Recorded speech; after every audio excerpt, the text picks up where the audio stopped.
ఓం నమ శివాయ. ఓం శ్రీ మాత్రే నమః. అందరికీ నమస్కారం. మహాశివరాత్రి రోజున శివునికి ఏ నైవేద్యం సమర్పిస్తే ఏ కోరిక నెరవేరుతుంది అన్న పూర్తి విషయాలను ఈ వీడియో ద్వారా తెలుసుకుందాం. మొదటిసారి ఛానల్ని చూసేవాళ్ళు మా ఛానల్ని సబ్స్క్రైబ్ చేసి పక్కనే ఉన్న బెల్ ఐకాన్ని ప్రెస్ చేయండి.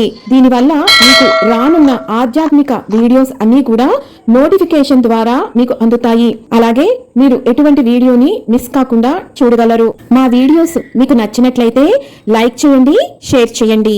మహాశివరాత్రి రోజున మహాదేవునికి ఎటువంటి నైవేద్యాన్ని మనం సమర్పిస్తే మనకి ఎటువంటి కోరికలు నెరవేరి మనకి మంచి ఫలితాలు లభిస్తాయి అన్న విషయాన్ని తెలుసుకుందాం. నైవేద్యాలు రెండు రకాలు. ఒకటి పక్వం, రెండోది అపక్వం. పక్వం అంటే వండిన పదార్థాలు, అపక్వం అంటే వండనివి. అపక్వం పదార్థాలలో శివుడికి అత్యంత ప్రీతికరమైనది కొబ్బరికాయ. శివుడికి కొబ్బరికాయని కొట్టి ఆ జలంతో స్వామిని అభిషేకించి కొబ్బరి ముక్కలు నివేదన చేస్తే ఆయనకి ఎంతో ఇష్టం. అలాగే స్వామివారికి అత్యంత ప్రీతికరమైనవి ఎండు ద్రాక్ష లేదా కిస్మిస్, వీటితో పాటు ఎండు ఖర్జూరం, అలాగే పంచదార. వీటిల్లో మహాశివరాత్రి రోజున ఏ ఒక్కటి మనం ఆయనకు సమర్పించినా మనకు బ్రహ్మాండమైన అఖండమైన ఐశ్వర్య ప్రాప్తి లభిస్తుంది.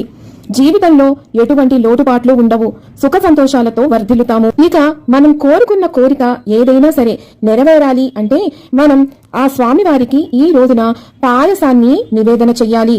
పాయసం అంటే మహాదేవుడికి ఎంతో ఎంతో ఇష్టమైనదట.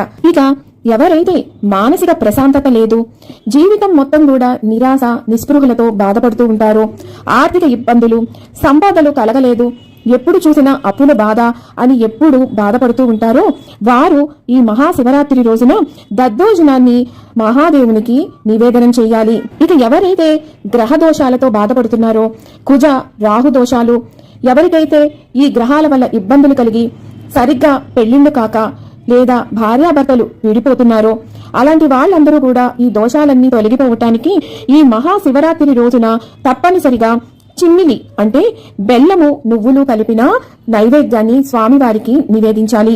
విన్నారు కదా, మహాశివరాత్రి రోజున ఆ మహాదేవునికి నివేదించవలసిన ప్రత్యేకమైన నైవేద్యాల విషయాలను మరొక వీడియోతో మళ్ళీ మిమ్మల్ని అందరినీ కలుసుకుంటాను. సెలవు మరి. సర్వం ఈశ్వరార్పణమస్తు. స్వస్తి.